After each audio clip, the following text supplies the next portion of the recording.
요한복음은 생명의 빛이신 예수 그리스도와의 참된 만남을 통해서만 영원한 생명을 얻게 된다라는 것을 계속해서 강조하고 있습니다. 그런데 예수님을 만나는 것은, 그 구원의 은혜라는 것은 마치 바람과 같이 임하는 것이어서 우리 인간이 처한 어떤 상황이나 조건에 얽매이지 않는다라는 것 또한 우리는 보게 되었지요. 예를 들면 3장에 등장했던 니고데모와 같은 인물은 어떻습니까? 그는 다 가진 사람이었지 않습니까? 최고의 엘리트층에 속한 사람이었고 권력을 가졌고 재력을 가졌던 사람이었습니다. 하지만 그 또한 어떤 인생의 목마름을 느껴서 밤에 스스로 예수님을 찾아왔던 거죠. 반면에 오늘 본문에 살펴보게 될 한 여인은 완전히 극단적인 정반대에 있던 그런 사람이다라고 볼 수 있습니다. 완전 인생 막장을 살아가고 있던 여인이었죠.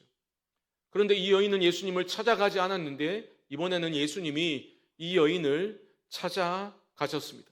먼저 찾아가신 거죠. 이런 은혜의 우발성이라는 것은 도처에 존재하고 있습니다.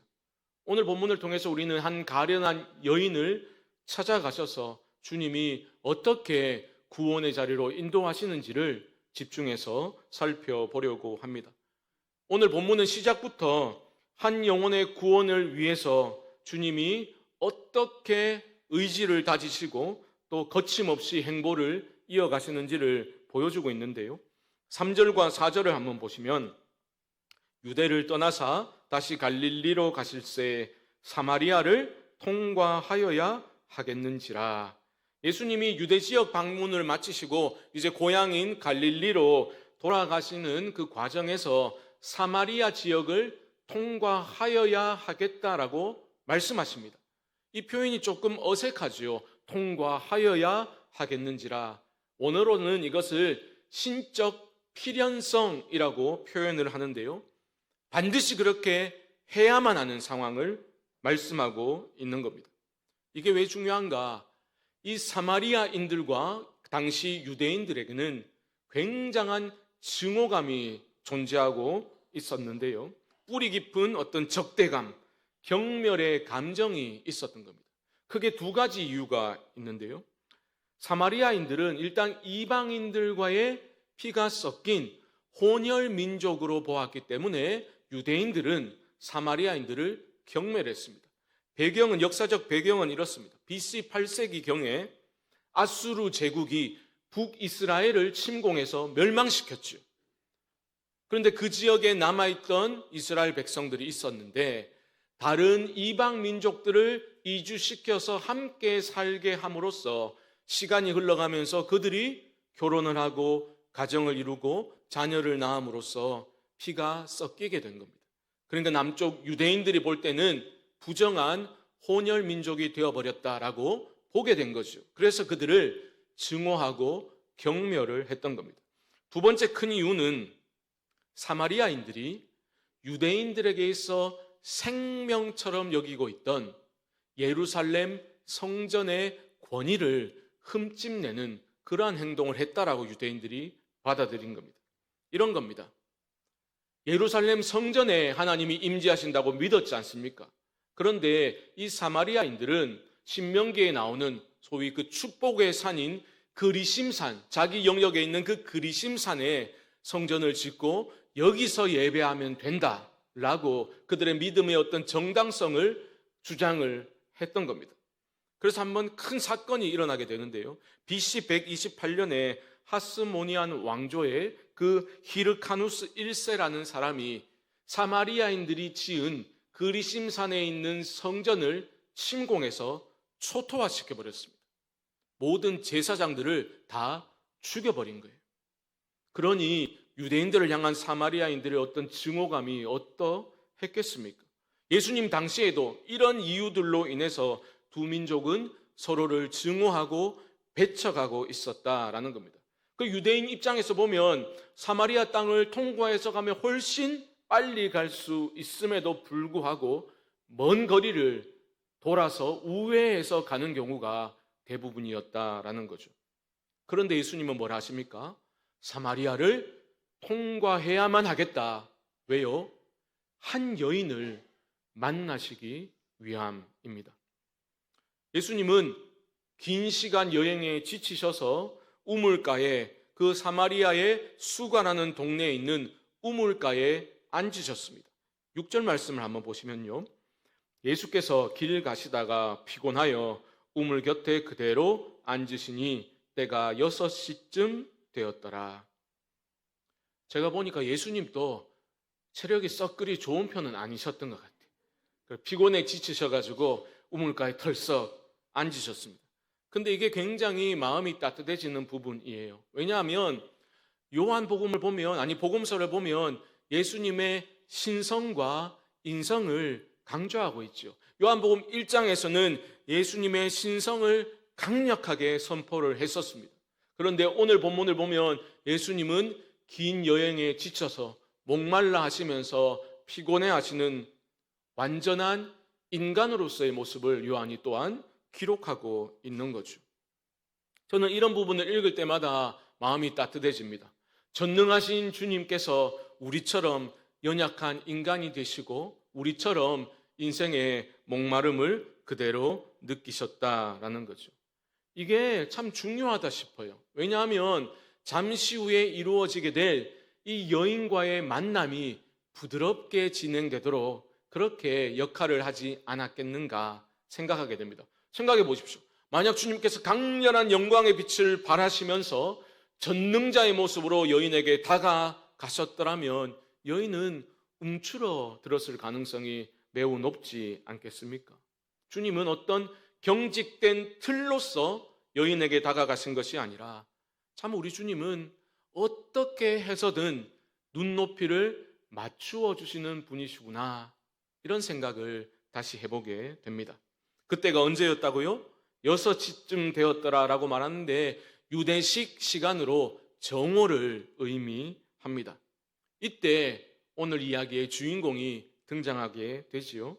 7절 말씀, 사마리아 여자 한 사람이 물을 기르러 왔음에 예수께서 물을 좀 달라 하시니, 여러분 이게 매우 파격적인 행동이에요. 예수님이 사회 문화적인 종교적인 어떤 통념을, 관습을 깨뜨리시면서 여인에게 말을 거친 겁니다.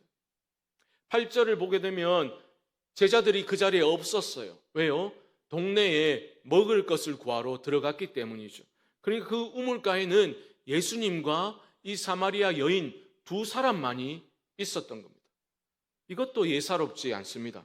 왜냐하면 이 당시에 물을 길어오는 것은 여인들이 할 일이었습니다. 하지만 이것이 꼭 힘겨운 의무만은 아니었던 게, 그 우물가는 여인들에게 있어 만남과 소통의 장소였기 때문이죠. 우리로 말하면 옛날에 왜 빨래터 같은 데 가가지고 빨래하면서 동네 아낙들이 다 모여서 그 살아가는 이야기를 나누며 이야기 꽃을 피우고 그랬던 장면을 떠올려 보시면 되겠습니다. 이 당시에도 여인들이 우물가에 모여서 그렇게 살아가는 이야기를 나누었던 그런 소통의 장소였던 거예요. 그런데 문제는 뭐냐? 보통은 서늘한 시간에 물을 기르러 옵니다. 근데 이 여인은 홀로 그 정오의 뜨거운 뙤약볕을 견디면서 혼자 이 시간에 물을 기르러 온 거죠. 우리가 후에 확인하게 되겠지만 이 여인은 사람들을 만나고 싶어 하지 않았습니다. 이런 여인에게 주님께서 말을 거신 거예요. 뭐라고요? 내게 물을 좀 달라. 이게 파격적인 행동이라 했죠. 왜요? 이 두 사람 사이에는 거대한 장벽들이 존재하고 있었기 때문입니다. 좀 전에 언급했던 유대인과 사마리아 인간의 민족적 증오의 장벽이 있었죠. 또 남성과 여성이라는 장벽이 있었습니다. 또한 예수님은 존경받는 랍비였다면 여인은 죄 많은 여인일 뿐이죠. 장벽이 있는 겁니다.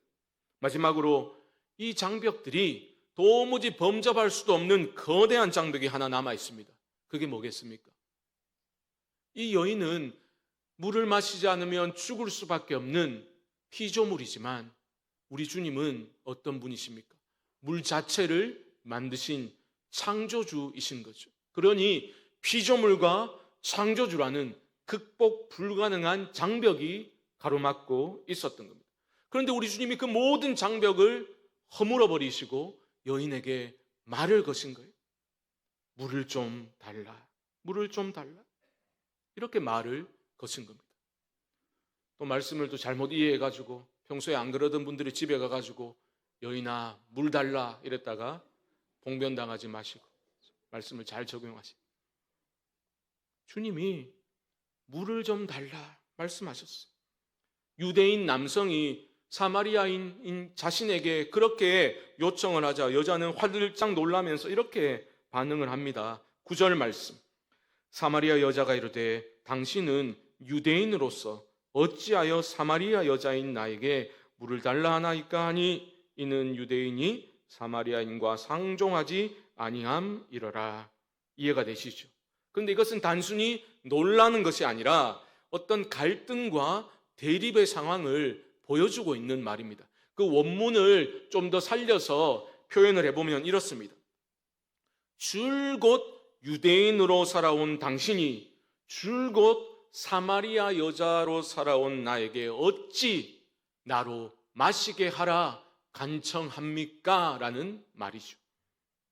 어떤 적개심이 드러난 반응인 겁니다.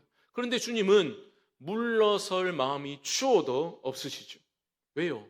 주님은 사마리아로 오신 겁니다. 이 여인 때문에. 이 여인의 목마름을 해결해 주시기 위해서 주님이 찾아오셨기 때문입니다. 후에 나타나게 되겠지만 본문은 주님께서 이 여인에게 물을 받아 마셨다라고 기록하고 있지 않습니다. 실제로 목이 마르셨겠지만 주님은 자신의 갈증을 해결하는 일은 뒷전으로 밀어두시고 오직 당신 앞에 있는 이 여인의 인생의 근원적인 목마름을 해결해 주시는 일에만 집중하고 계시는 겁니다. 그러니 이게 기가 막힌 시작인 거죠. 주님은 남루하고 피곤에 지친 모습으로 여인에게 다가가십니다. 고대 이스라엘에서 땡볕 아래 여행 중인 사람에게 시원한 냉수 한 그릇 대접하는 것은 큰 환대로 여겨졌습니다. 이 여인이 그것을 모를 리가 없지요. 주님은 그 틈을 비집고 들어가셔서 이 여인이 도망치지 않도록 눈높이에 맞춰서 지금 대화를 이어나가고자 애쓰고 계신 겁니다. 이런 주님의 마음을 여인이 알지 못했죠. 적개심을 드러내고 뾰족한 말투로 어떤 인종적인 문제를 거론하면서 밀어내려고 했지만 주님은 이 여인을 놓아주지 않으십니다. 그런 인종적인 질문에 답하시는 대신에 대화를 어떤 신령한 대화로 이끌어가고 계시죠. 바로 물이라는 매개체를 통해서 그렇게 하고 계십니다. 일상적인 물에 대한 대화를 넘어서서 어떠한 신령한 물에 대한 대화로 이끌어가고 계시는 거죠.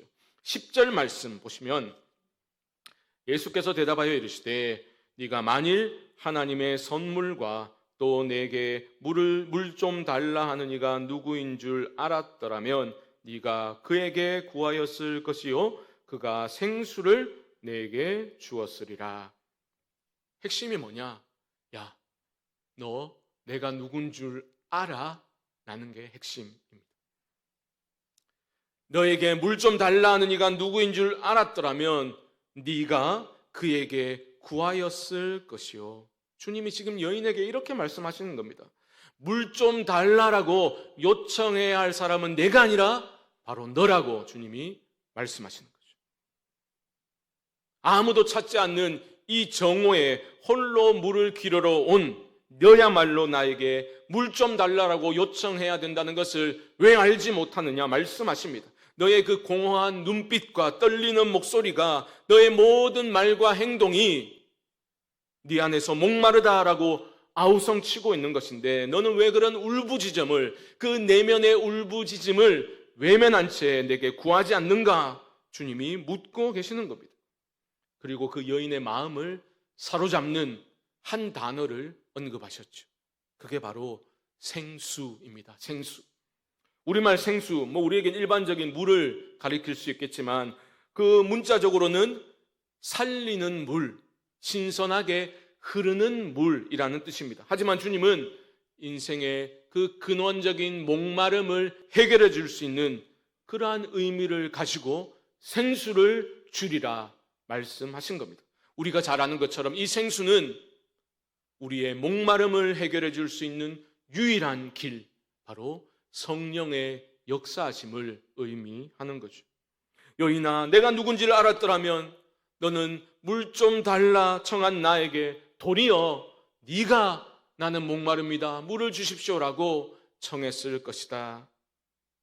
이 말을 듣는 순간 그 여인의 영혼이 고향되었습니다. 이분이 누구시길래 이런 궁금증이 일어나게 된 거죠. 호칭의 변화에서 이런 어떤 내적인 인식의 변화를 우리는 감지할 수가 있죠.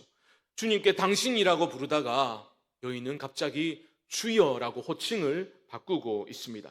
11절 보시면 여자가 이르되 주여 물기를 그릇도 없고 이 우물은 깊은데 어디서 당신이 그 생수를 얻겠사옵나이까. 예수님에 대한 여인의 인식이 변화되고 있음을 보게 되는 거예요. 이분이 혹시 하나님의 선물인 그 생수라는 것을 나에게 줄 수 있는 분일까 궁금증을 갖게 된 겁니다. 여러분, 성경을 보면 하나님의 선물로서 생수를 언급하는 구절들이 여러 군데 있습니다. 대표적인 구절을 한번 보죠. 이사야 55장 1절 말씀 한번 보여주시면 제가 읽습니다. 오라 너희 모든 목마른 자들아 물로 나오라 돈 없는 자도 오라 너희는 와서 사 먹되 돈 없이 값 없이 와서 포도주와 젖을 사라. 모든 목마른 인생들에게 하나님께서 선물로 생수를 허락하시겠다 약속하신 말씀입니다.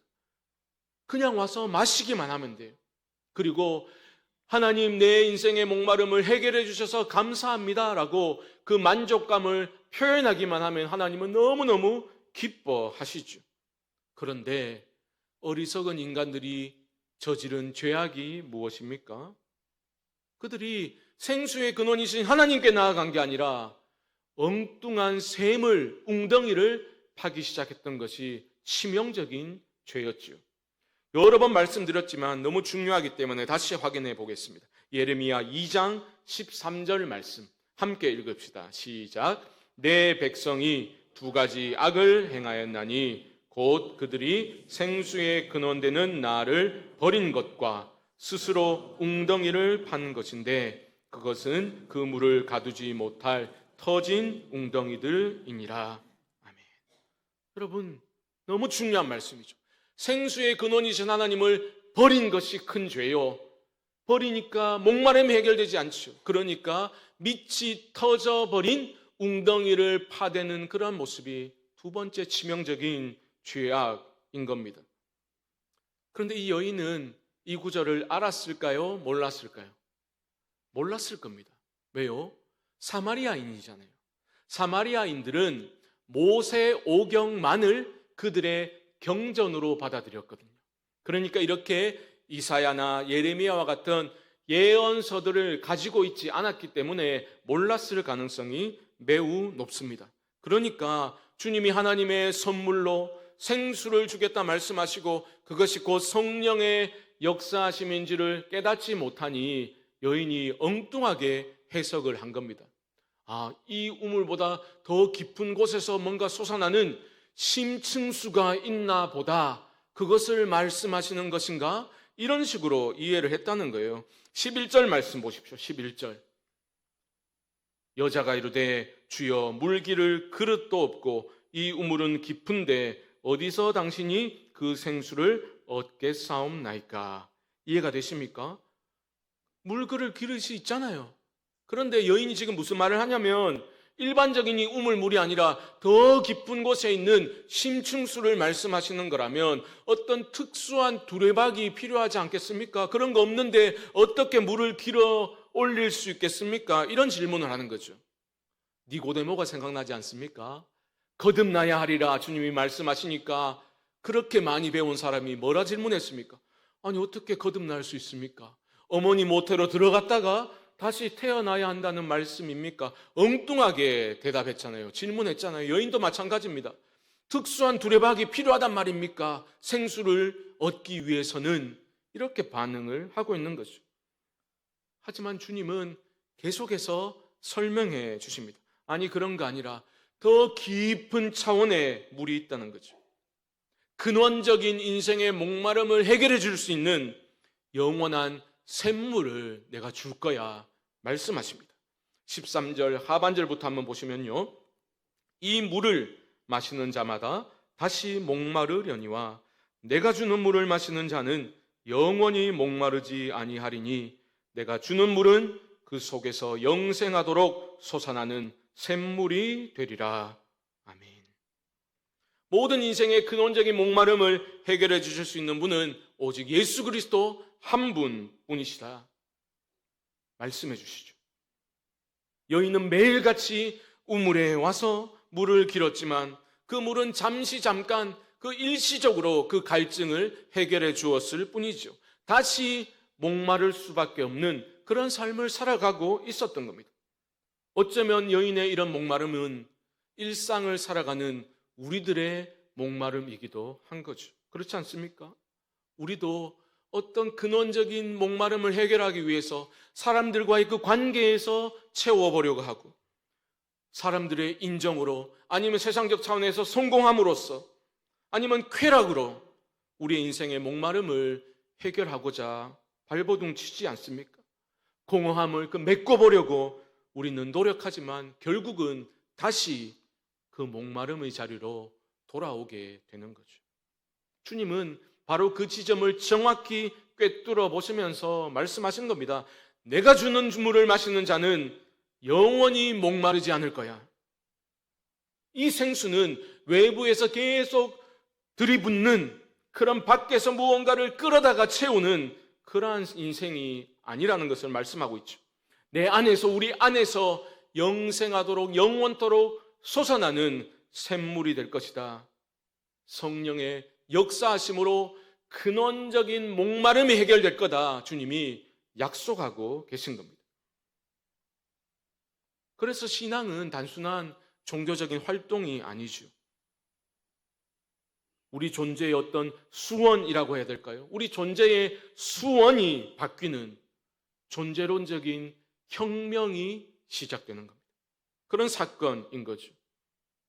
여러분, 놀라운 게 뭡니까? 이 위대한 진리를 말씀하시는데 주님이 매우 낮은 자리에서 위대한 진리를 알려주셨다라는 겁니다. 여인의 눈높이에 맞추어서 자신을 낮추시고 여인이 알아들을 수 있는 언어로 내게 물 좀 달라, 그렇게 말을 거심으로 여인의 목마름을 해결해 주시는 거죠. 여러분, 우리를 사랑하시는 주님께서는 이 시간에도 우리에게 그렇게 말을 건네고 계십니다. 너는 무엇 때문에 그렇게 목이 마르냐? 네가 매일 찾는 그 우물 정말로 너의 목마름을 해결해 주고 있니? 라고 물어보시죠. 그리고 말씀하십니다. 내가 너에게 영원히 목마르지 않을 생수를 주겠다. 문제는 늘 우리 자신에게 있죠. 우리는 너무 바쁘고 분주하고 열심히만 살아갑니다. 너무 지치고 너무나 그런 목마름에 익숙해져서 우리에게 나를 향해서 물 좀 달라 말을 걸고 계시는 주님을 외면할 때가 너무 많죠. 사랑하는 성도 여러분, 여러분 각자에게 다가가셔서 자신을 낮추시고 여러분이 알아들을 수 있는 말로 내게 물 좀 달라 말씀하시는 주님의 음성에 믿음으로 반응하실 수 있기를 주님의 이름으로 축복합니다. 또한 주님의 이런 모습은 우리로 하여금 우리는 과연 서로에게 어떤 식으로 말을 걸고 있는가, 이 질문을 던지게 만들어주죠. 우리는 지체들의, 상대방의 인생에 흐르고 있는 어떤 침묵과 외로움과 상처와 인생의 갈증을 보면서도 너무 쉽게 판단하거나 외면하고 있지는 않은가 스스로를 돌아보게 만듭니다. 너무 쉽게 정답을 제시해 주려다가 그 관계의 문이 닫혀버리도록 만들지는 않았는가 돌아보아야 합니다. 여러분, 주님을 보십시오. 주님은 다 아시잖아요. 여인의 삶을 다 아십니다. 하지만 처음부터 정답을 제시하려고 하지 않으셨지요. 그녀가 말을 할 수 있도록, 이야기를 할 수 있도록 주님은 마중물과 같이 물 좀 달라, 그렇게 말을 거심으로 다가가셨다라는 것을 우리는 배워야 할 것입니다. 깊은 우물에서 생수가 터져나오기 위해서는 한 바가지의 마중물이 필요한 거죠.